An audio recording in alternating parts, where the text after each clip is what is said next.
Listen up. You've been lied to your entire life about how attraction works. Society sold you a fairy tale. Be nice, be respectful, buy her flowers, and she'll fall in love with you. That's garbage. That's the Disney script that's left millions of men confused, frustrated, and stuck in the friend zone. Today, we're going deep into female psychology. Not the politically correct version, the raw, unfiltered truth about how women actually think, what they actually respond to, and how you can flip the script in your favor.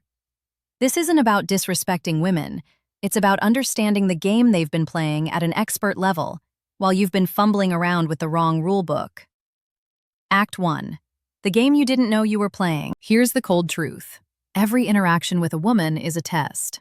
She's not doing it consciously most of the time, but her psychology is hardwired to filter out weak men. It's evolutionary biology. For thousands of years, women needed a man who could protect, provide, and not crack under pressure. Those tests never stopped. They just evolved. When she cancels plans last minute? Test. When she mentions another guy? Test. When she says, "We need to talk."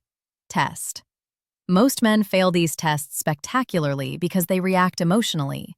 They get defensive, jealous, or they scramble to fix things. That's exactly what she's screening for. Weakness. The man who understands the game stays calm. He doesn't react. He doesn't chase. He maintains his frame because he knows something powerful. Whoever cares less has the power. Act 2. The scarcity mindset trap. Let me ask you something. How do you act around a woman you're desperate to impress? You text back immediately. You rearrange your schedule for her. You agree with everything she says. You become a yes man. You're constantly thinking about her, checking your phone, wondering if you said the right thing, analyzing every word of her messages like you're decoding ancient hieroglyphics. Now, how do you act around a woman you're not that into? You take hours to respond. You're busy with your own life. You don't overthink every interaction. You say what you want without filtering yourself. You have standards and boundaries. You're willing to walk away if she doesn't meet them. Here's the brutal irony that most men never figure out. The second version is what creates attraction. The first version kills it dead. This is the scarcity mindset trap, and it's destroying your dating life right now. Scarcity mindset is when you treat every woman like she's your last chance at happiness. It's when you put her on a pedestal before she's earned it. It's when you're so terrified of losing her that you'll compromise your values, your time, and your self-respect just to keep her around. Women can smell this desperation from a mile away. It's repulsive to them on a visceral level because it signals low value. Think about it from an evolutionary perspective. If you're acting like she's the only option you have, what does that communicate? It tells her subconscious brain that other women don't want you, that you're not desirable, that she's settling by being with you. The scarcity mindset makes you reactive instead of proactive. When she throws a test your way, you panic. When she pulls back emotionally, you chase harder. When she mentions another guy, you feel that spike of jealousy and insecurity that makes you act out of fear rather than strength. Every decision you make comes from a place of, "I can't lose her," instead of, "I'm choosing to invest in this person because they add value to my life." This is where most relationships turn toxic. The man becomes needy, constantly seeking validation and reassurance. He needs to know she still likes him. He needs her to text back right away. He needs her approval for his decisions. He's handed over all his power to her emotional state, and now he's living on an emotional roller coaster that she controls. Women test men specifically to see if they have abundance mentality or scarcity mentality. When she cancels plans to hang out with her girlfriends, she's watching how you respond. The scarcity guy gets upset, questions her, maybe even accuses her of lying or seeing other guys. He makes it a big deal because in his mind, this was his one opportunity and she's ruining it. The abundance guy? He's cool as ice. He says something like, "No problem, have fun," and makes other plans. He's not sitting at home waiting for her. He's not obsessing over what she's doing or who she's with. He has options. He has a life. He has other things going on that are just as important, if not more important, than her. That response drives women crazy in the best way possible. It creates attraction because it demonstrates that you're not like every other desperate guy who's been chasing her. You're different. You're valuable. You're a challenge. And suddenly, she's the one thinking about you, wondering why you're not more affected, questioning if maybe she should be working harder to keep your attention. The scarcity mindset also makes you tolerate disrespect and bad behavior that you should never accept. When she's rude to you, flakes on plans repeatedly, or treats you like an option while you're treating her like a priority, the scarcity mindset tells you to accept it. It tells you that if you set boundaries or call her out, she'll leave and you'll be alone. So you become a doormat, hoping that if you're just patient enough, understanding enough, or accommodating enough, she'll eventually appreciate you and treat you better. She won't. Respect is earned through boundaries, not unlimited patience. Women don't fall in love with men they can walk all over.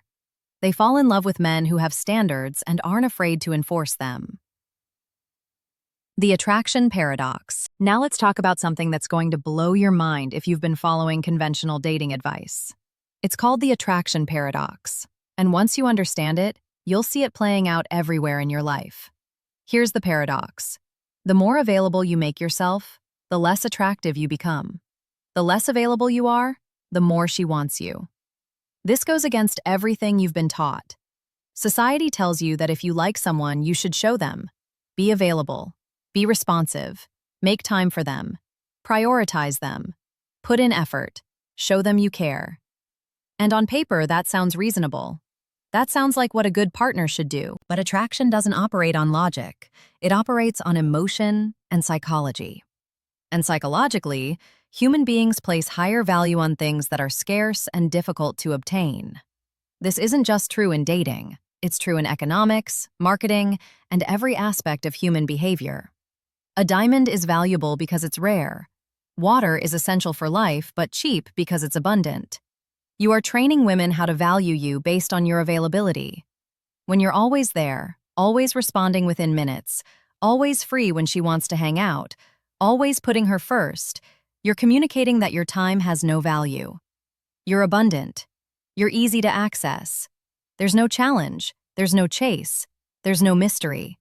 Women are biologically wired to be attracted to men who are pursued by others, who have options, who have a life that's interesting and fulfilling independent of any relationship.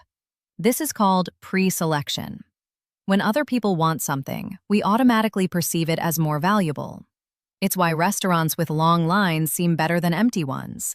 It's why exclusive clubs are more desirable than places anyone can walk into. When you're constantly available, you're signaling that nobody else wants your time. You're signaling that you have nothing else going on. You're signaling that she's your entire world, and that's suffocating. Women don't want to be your entire world. They want to be part of an already interesting world that you've built for yourself. The attraction paradox is why the guy who's busy with his career, his hobbies, his friends, and his purpose is more attractive than the guy who drops everything the moment she shows interest. It's why women often lose interest right after a guy becomes fully available and committed. The chase is over. The mystery is solved. The challenge is gone. And with it goes the emotional tension that was creating the attraction in the first place. Think about the beginning of any relationship or situationship you've had where you felt strong attraction. There was probably uncertainty. You didn't know exactly where you stood. You weren't sure if she liked you as much as you liked her. There were gaps in communication. There was anticipation. There was emotional investment because you had to work for it. That uncertainty created an emotional roller coaster, and emotional roller coasters create powerful feelings. Now think about the relationships where a woman was all over you from day one. She made it clear she was into you. She was always available. She always responded immediately. She had no other guys in her life. She made you her priority before you'd even earned it. How long did that attraction last? Probably not very long. You got bored. You felt smothered. You started pulling away because there was nothing left to discover. This is the exact same thing that happens to women when you make yourself too available. The attraction paradox means you need to maintain some level of unpredictability and emotional independence even when you're in a relationship. This doesn't mean playing games or being manipulative. It means having a genuine life outside of her. It means not always being the one to text first. It means sometimes being busy when she wants to see you, because you actually have other commitments that matter to you. Strategic unpredictability keeps the emotional investment alive. When she can't quite predict your behavior, when you're not always following the same pattern, when you occasionally surprise her by being less available than usual, it reactivates that chase mechanism in her brain. She starts thinking about you more. She starts wondering what you're doing. She starts investing more effort to secure your attention and validation. The men who understand the attraction paradox know that pulling back slightly, especially when a woman is starting to take you for granted, is one of the most powerful tools you have. When you sense her effort dropping, her respect declining, or her taking your availability for granted, you don't double down and try harder. You pull back. You become less available. You redirect that energy into yourself and your own life. And almost like magic, her interest spikes back up, because suddenly you're not the sure thing she thought you were. Frame control dynamics. Let's get into one of the most critical concepts in male-female dynamics that separates men who get played from men who command respect. It's called frame control. And if you don't understand this, you're going to lose every single power struggle in your relationships. Your frame is your reality. It's your worldview, your belief system, your standards, your values, and your interpretation of what's happening around you. Every interaction you have with a woman is a battle of frames, and whoever's frame wins controls the direction of the relationship. Here's what most men don't understand. When you enter her frame, you're letting her dictate the terms of the relationship. You're accepting her interpretation of reality. You're playing by her rules. You're reacting to her emotional states instead of her adapting to yours. And once you're in her frame, you've already lost, because now she's leading and you're following. And women are not attracted to men they can lead. Frame control starts with the very first interaction. When you approach a woman or match with her online, she's going to test your frame immediately. She might be cold or dismissive. She might give you attitude. She might act disinterested. This is her testing whether you're going to crumble under social pressure or maintain your confident frame. Most guys immediately enter her frame by apologizing, over-explaining themselves, or trying way too hard to win her approval. They have already lost. The man with strong frame control doesn't react to her tests. He stays in his reality where he's the prize, where his time is valuable, where he has standards. If she's being rude, he doesn't get defensive or butthurt. He might tease her about it, call it out directly, or simply walk away because disrespectful behavior doesn't exist in his frame. He's not trying to convince her of his value. He embodies it, and she either gets on board or she doesn't. Frame control is especially critical when conflict arises. Women will create emotional storms to test if you'll remain stable or if you'll get sucked into the chaos. She might start an argument over something trivial. She might bring up past issues that were supposedly resolved. She might get emotional and try to make you feel guilty about something you shouldn't feel guilty about. This is all frame warfare. She's trying to pull you into her emotional reality where you're the bad guy, where you need to apologize, where you need to prove yourself. The weak man enters her frame immediately. He starts defending himself. He starts explaining. He starts apologizing for things he didn't do wrong just to stop the conflict. He accepts her version of reality even when it's distorted or manipulated. And every time he does this, he loses more respect and attraction because he's demonstrated that his frame is weaker than hers. The strong man holds his frame. He stays calm. He doesn't get emotional just because she's emotional. He doesn't accept false accusations or manufactured guilt. He states his perspective clearly and doesn't waver from it. If she's being unreasonable, he calls it out. If she's testing him with dramatics, he doesn't engage with the drama. He might say something like, "I'm not doing this right now. Talk to me when you're ready to have a real conversation." And then he removes himself from the situation. That's frame control. Here's the deeper psychology at play. Women create these emotional tests because they're subconsciously trying to find out if you're stronger than them.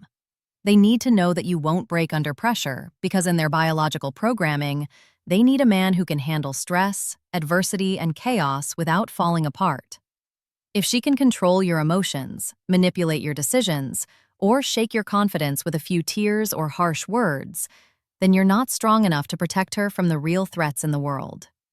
Frame control also means you don't seek her permission or validation for your decisions.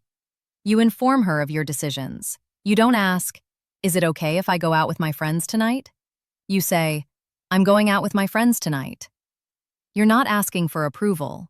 You're living your life according to your values and priorities, and she's welcome to be part of that life if she adds value to it, but she doesn't dictate it. This doesn't mean being an inflexible dictator. It means being a leader. Leaders consider input from others but ultimately make decisions based on their own judgment. Leaders don't need consensus to take action. Leaders don't change their core values and boundaries just because someone is upset with them. When you operate from this frame, women naturally fall into a more feminine, receptive role because you're occupying the masculine leadership role that creates polarity and attraction. The moment you start asking for her approval, seeking her validation, or changing your behavior based on her emotional manipulation, you've entered her frame. The moment you start explaining yourself excessively or defending decisions that you have every right to make, you've entered her frame. The moment you accept responsibility for her emotions or let her emotions control your actions, you've entered her frame. The validation economy. Now we need to talk about the most powerful currency in modern dating. And it's not money. It's not looks. It's not status. It's validation. We're living in a validation economy, and most men are going bankrupt giving it away for free while getting nothing in return. Understanding this economy and how to operate within it is the difference between being used and being desired. Here's how the validation economy works. In the age of social media and dating apps, women have access to unlimited male attention. Every single day, average women are getting dozens of likes, comments, DMs, and matches from men who are thirsty for their attention. Her phone is literally an ATM machine that dispenses validation whenever she needs an ego boost. Swipe right a few times, post a picture, and boom, instant dopamine hit from men telling her she's beautiful, asking her out, competing for her attention. This has fundamentally broken the dating market, because women are getting massive amounts of validation without having to invest anything in return. They're getting the emotional benefits of male attention without actually dating these men, sleeping with them, or committing to them. It's free validation, and it's making them more selective, more entitled, and more difficult to actually lock down. Because why would they settle when they have hundreds of options validating them daily? Most men are active participants in inflating this validation economy. They're the ones liking every picture. They're the ones commenting fire emojis. They're the ones sending "hey beautiful" messages to women who haven't earned any of that attention. They're giving away their validation for free, and in doing so, they're making themselves worthless.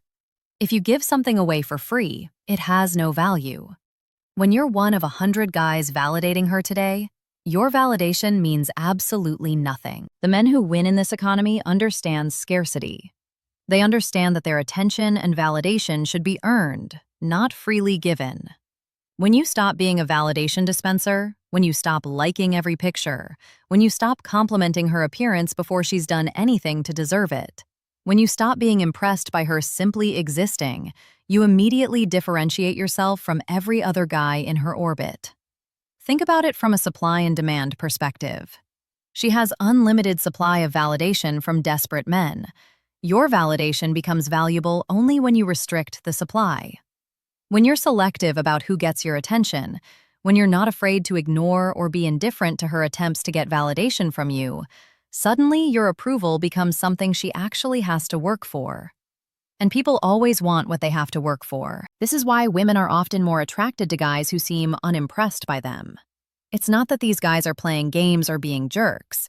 It's that their validation is scarce, and scarcity creates value. When you don't immediately shower her with compliments, when you don't react to her looks the way every other guy does, when you seem more interested in her personality or what she brings to the table beyond her appearance, you're operating in a completely different economy than all her other options.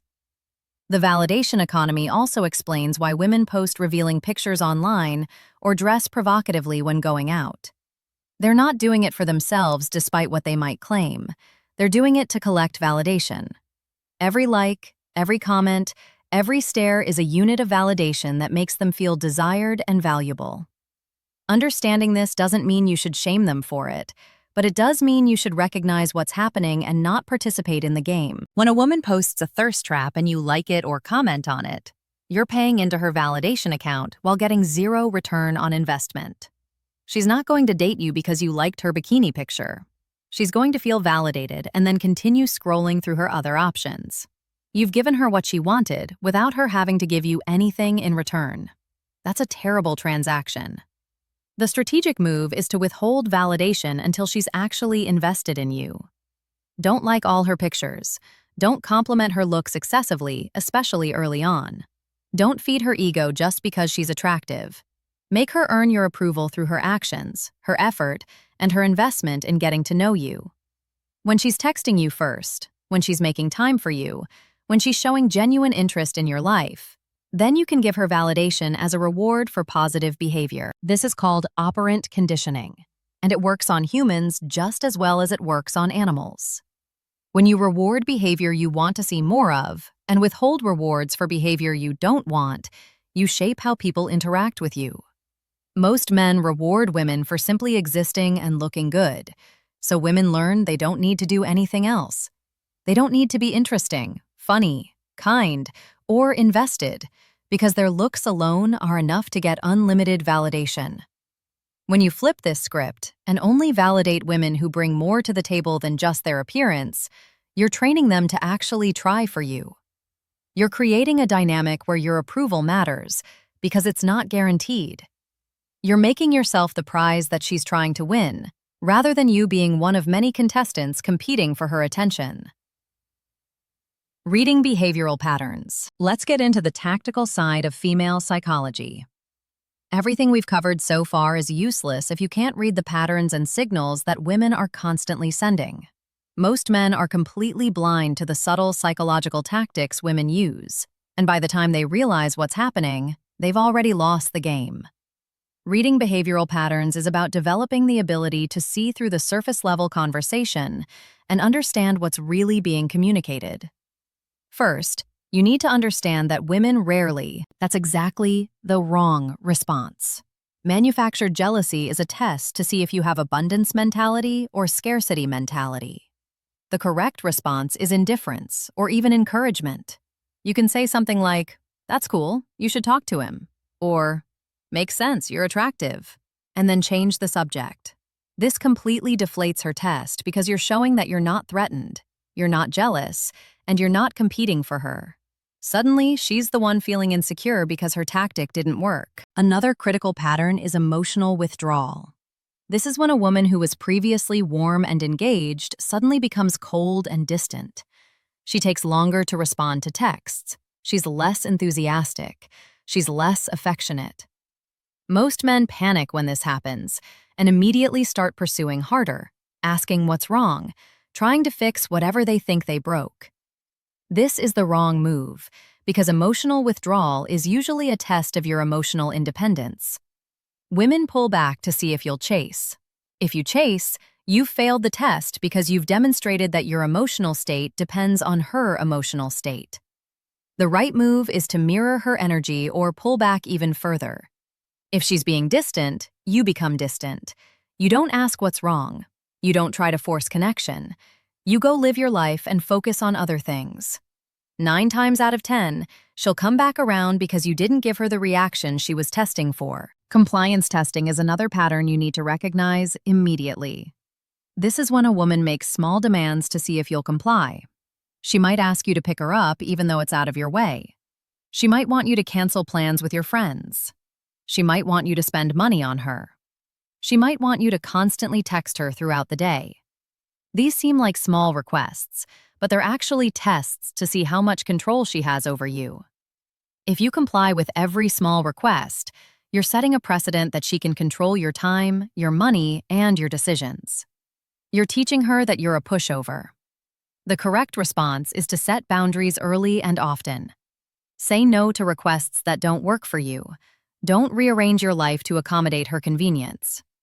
Make it clear that you have priorities and standards that you're not willing to compromise. Another behavioral pattern is the drama creation cycle. Some women, especially those with emotional instability or past trauma, will create chaos and conflict as a way to test your strength and get emotional engagement. They'll start arguments over nothing. They'll manufacture problems that don't exist. They'll blow small issues out of proportion. This isn't conscious manipulation in most cases. It's a psychological pattern where they create drama because that's the only way they know how to feel connected, or to test if you'll stay when things get difficult. The untrained man gets sucked into this drama. He engages with the arguments. He tries to logic his way through emotional chaos. He accepts responsibility for problems he didn't create. The man who understands this pattern refuses to engage with manufactured drama. He stays calm. He doesn't take the bait. And he makes it clear that drama and chaos are not how he operates. He might say something like, "I'm not interested in arguing about this. Let me know when you're ready to talk like adults." And then he removes himself from the situation. Flaking and last-minute cancellations are another critical pattern. When a woman consistently cancels plans, shows up late, or makes you wait, she's testing your boundaries and your self-respect. She's seeing if you'll tolerate disrespectful behavior. Most men make excuses for her, give her second and third chances, and continue pursuing even though she's demonstrated through her actions that she doesn't respect his time. The correct response is to have a zero-tolerance policy for flaking. 1 cancellation can be legitimate. 2 cancellations means she's not interested enough or she's testing you. After the second flake, you stop initiating and you move on to other options.